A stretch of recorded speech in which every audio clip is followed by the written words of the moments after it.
Thanks to Opera GX for sponsoring this video. Genshin Impact has been around for 1085 days. And during this time, Genshin Impact has released many beautiful nations for us to explore. But what happens if you try to explore these areas without ever obtaining an element? Through the use of bugs and glitches, I was able to make this thought a reality. And in this video, I will show you what happens if you try to explore Fontaine with a traveler who has never obtained an element. If you enjoyed the video and want to see more content like this, want to consider dropping a like and a sub. These videos take ages to make and your support is greatly appreciated. But otherwise, this video is sponsored by Opera GX. Opera GX is a web browser that's designed with gamers in mind. It has many customizable features available for different types of players. Let's say I want a Genshin Impact background for Opera GX. All I need to do is to go to the Opera GX store, find a Genshin Impact add-on, and I now have a customizable Genshin Impact browser in Opera GX. There are many customizable features within Opera GX, such as keyboard sounds, wallpaper, browser sounds, background music, themes, and much more. If for some reason you do not like an aspect of the add-on, all it takes is a click to disable it. And if you prefer to have a different background, you can get more wallpapers by going to customization and get a different wallpaper, such as this Huta wallpaper right here. Opera GX has an import feature which imports everything in just a few clicks, so you can switch browsers in a matter of seconds. Click on the gear icon and scroll down to import everything, and just like that, Opera GX is now my default browser. Opera GX has many more features such as RAM optimization, network limitation, and CPU optimizer, perfect for all devices to optimize your gaming experience. Especially if you like to open 20+ tabs, forget to close them while playing other games. I do appreciate the smaller details on Opera GX, such as the browser's opening and closing sound, keyboard noises, and the background noises, which fits in really well to the mods you are using. So why not give Opera GX a shot? It's free and only takes a few seconds. Use my link below to download Opera GX today and join the millions of gamers already using Opera GX to optimize their gaming experience. Version 4.0 features many new discoveries for No Element Traveler. The most important one is having access to a brand new character, Lynette. Normally, it is impossible to access the Events tab to claim characters. However, Genshin Impact has conveniently left this one loophole, which allows you to obtain characters under really specific circumstances. During the start of a major event, there will be an event pop-out to introduce players to the major event. If you click on this event pop-out, it will send you straight into the Events tab.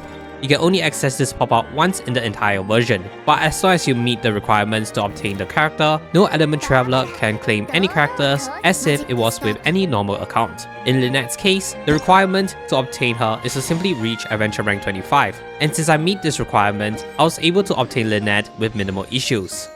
So this explains how I was able to get Lynette. How has having Lynette changed my No Element Traveler account? Lynette is an Anemo character, and having Anemo as an element allows us to gain many new features previously unavailable. One of them was the ability to enter the Cecilia Garden. Having access to the Cecilia Garden is a major addition to our No Element Traveler account, since we can now level 90 Battle Pass weapons. It may come as a surprise, but even when you don't have an element, you can still buy the Battle Pass. This now allows us to reach higher DPS potential since all Battle Pass weapons give crit rate, and we can all collectively agree that crit rate is a great stat to have. It will take a few versions to reach this potential however, since Battle Pass weapons are limited to 1 per version. So Anemo has granted access to better weapons. But what about the actual exploration progress with No Element Traveler?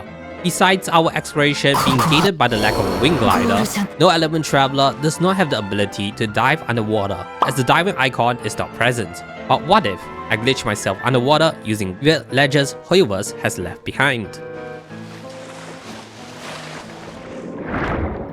And just like that, I was able to swim underwater with No Element Traveler. No Element Traveler behaves like any other traveler underwater. Swimming is indefinite as long as you do not move out of the water. No Element Traveler can collect abilities and use them as normal. Even going out of the water does not reset your diving status as long as you dive deep enough back underwater. So we are currently in front of Fontaine's talent domain, and as you can see, I have unlocked most of the content underwater. This includes the Meluzin's village, where you can access it to this spot over here. So there's this skull that you can just go down into the Meluzin's village. There are other underground areas available, such as this spot over here, and this spot over here. but they are not fully explorable since most road quests are not available as of the making of this video. Besides the actual exploration progress, Fontaine has granted no element traveler access to new content. Estelle, the weaponsmith, who sells various Fontaine weapon recipes which has some potential if you do not wish to go down the Battle Pass route. The Fontaine's food shop which sells fish and chips, which is our first 3-star stamina food to date. The Fontaine Fountain, located near the Opera House, which provides various rewards including precious Midlander billets, and even some 4-star artifacts by talking to various NPCs, just because, why not? And yes, I remember to get the 190,000 Mora chest in Fontaine for good measures.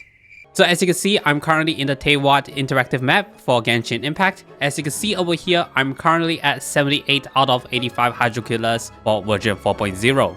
There are some Hydro Killers which I'm unable to get just simply due to the location being pretty much impossible to get without the glider, or some of them just requires quest progression which no element traveler has no access to.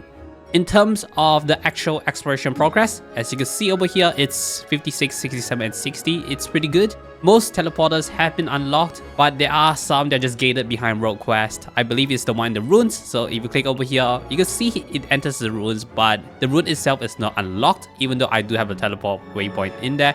But otherwise, we have pretty much everything else explored. It's just a matter of collecting chest and Mora chest to get the exploration percentage to 100.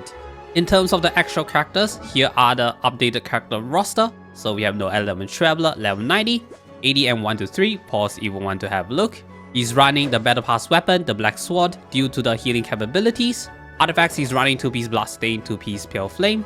Well, since he doesn't have an element, he kinda has to run a physical build, no other options. And he doesn't really need energy recharge, so as you can see over here. Constellation is 0, since you can't get Constellation with no elements, and Talents is 6. If you want to go higher than 6, you can't. You need weekly boss materials, which is unlocked through our conquest progression. Xiangling is level 90, 63 and 90, prioritized on energy recharge. Pause if you want to have a look. He's running Crescent Pike R1, level 90. I would have ran Xiangling with the deathmatch, but you'll see in just a moment why this isn't the case. He's running 2-piece Shimenawa and 2-piece Emblem, currently running a support build as you can see over here, ER and Pyro, but in the Abyss, she will be running a physical set which I will put on right now.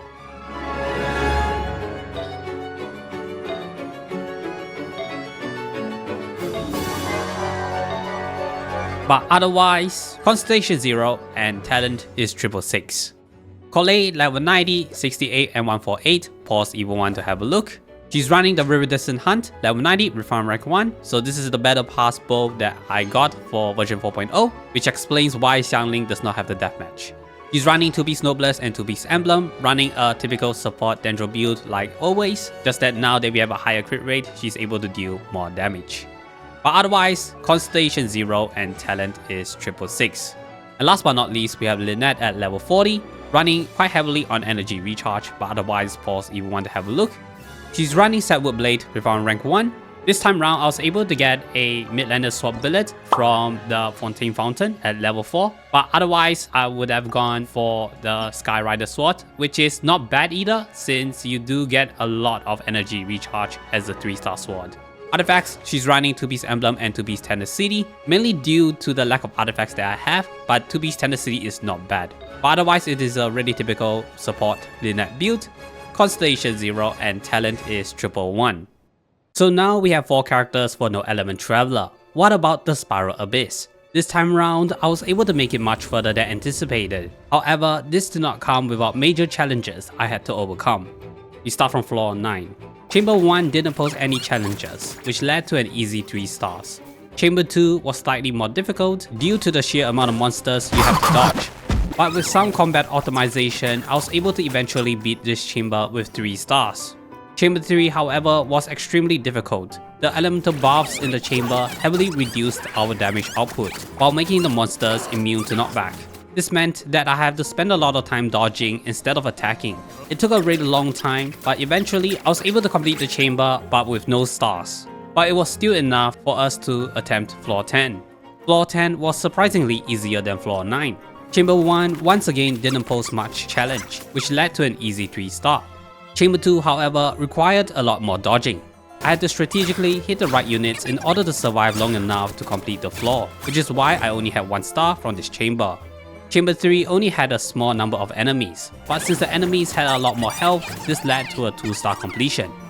Floor 11 is where it starts to get really tough. Chamber 1, although did not have a time limit, required a lot of strategizing to hit the correct enemies. Combined with the amount of dodging required, this made this chamber really difficult to 3 stars, but eventually I was able to 3-star it. As of the recording of this video, I'm still trying to beat the Spiral Abyss with no Element Traveler. One day, I'll be able to beat it.